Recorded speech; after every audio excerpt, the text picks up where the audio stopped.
Hey everyone, David Cupper here. I hope you all are doing well. I hope you had a great last week.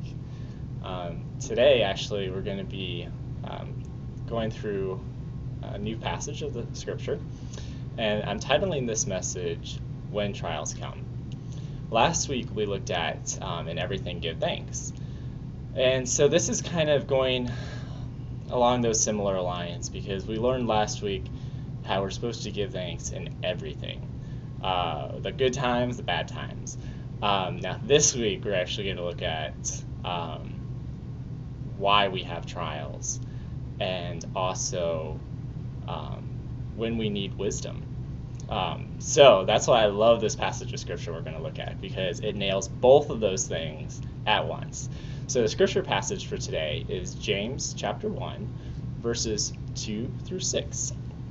And it says, "My brethren, count it all joy when you fall into various trials, knowing that the testing of your faith produces patience. But let patience have its perfect work, that you may be perfect and complete, lacking nothing. If any of you lacks wisdom, let him ask of God, who gives it to all liberally and without reproach, and it will be given to him. But let him ask in faith, with no doubting, for he who doubts is like a wave of the sea, driven and tossed by the wind." That's good. Good stuff in here. Some of it is very heavy. I know this is like my go-to passage, especially when I'm going through a hard time, or when it feels like I don't even know how I'm going to make it through the schooling that I'm going through. Especially this year.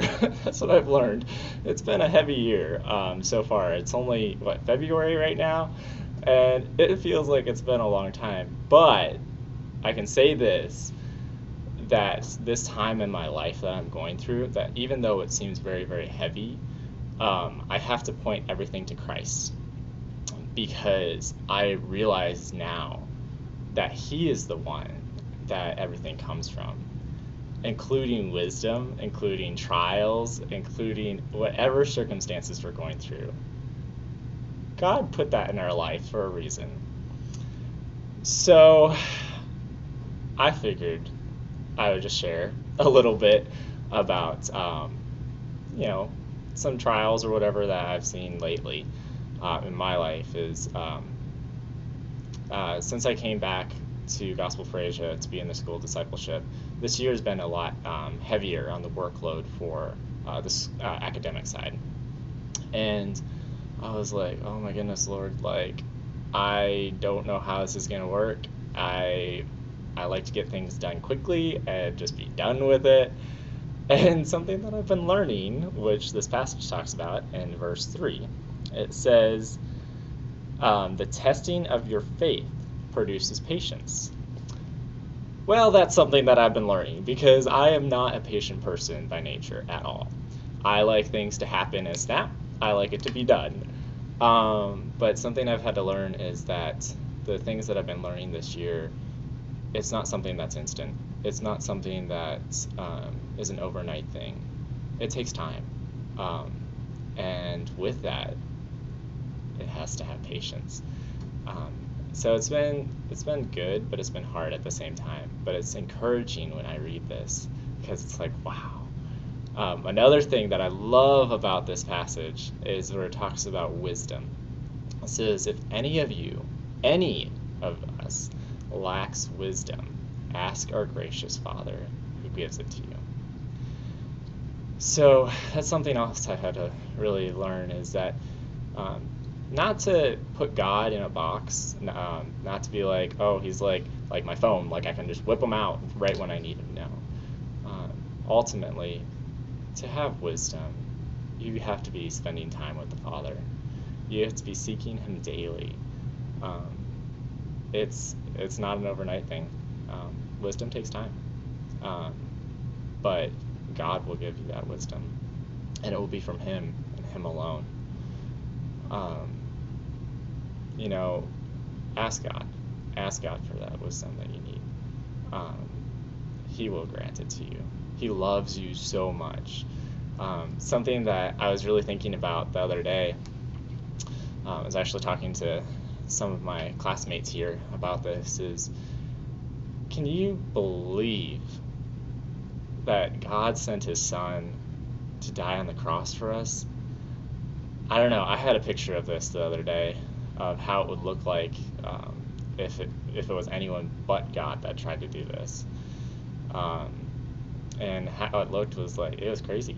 It would be like, okay, think of yourself being a mom or a dad, and you have a son. And you're just like, okay, son, I want you to die so I can have fellowship with your friends, because I love them so much that I want you to lay down your life so I can have that fellowship with them. That's what Christ did. He sent his son to die on the cross. But Jesus was risen. He's not dead. He is alive. He is active. He loves you, and he cares for you. He will give you the wisdom you need. Trials are in your life to grow you, to bring you closer to the Father. Run to him, and he will be there for you. This is going to be a passage I hope that you all will just really dwell on, meditate on it, think about it. It's a verse that I definitely have memorized because I need it running through my mind, realizing that I have no wisdom on my own apart from Christ. It's only because of Christ.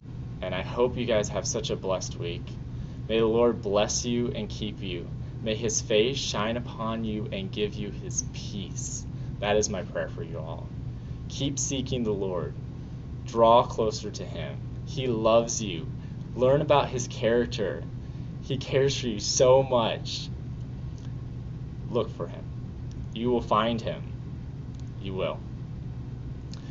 If you guys like this video, please comment, subscribe, like, share it. You can share it on Facebook to your friends. I just pray that this will be a blessing to not only to you, but to others. And so may God bless you, and may you have just a week resting in him and knowing he loves you and cares for you. That's my prayer for you all. God bless.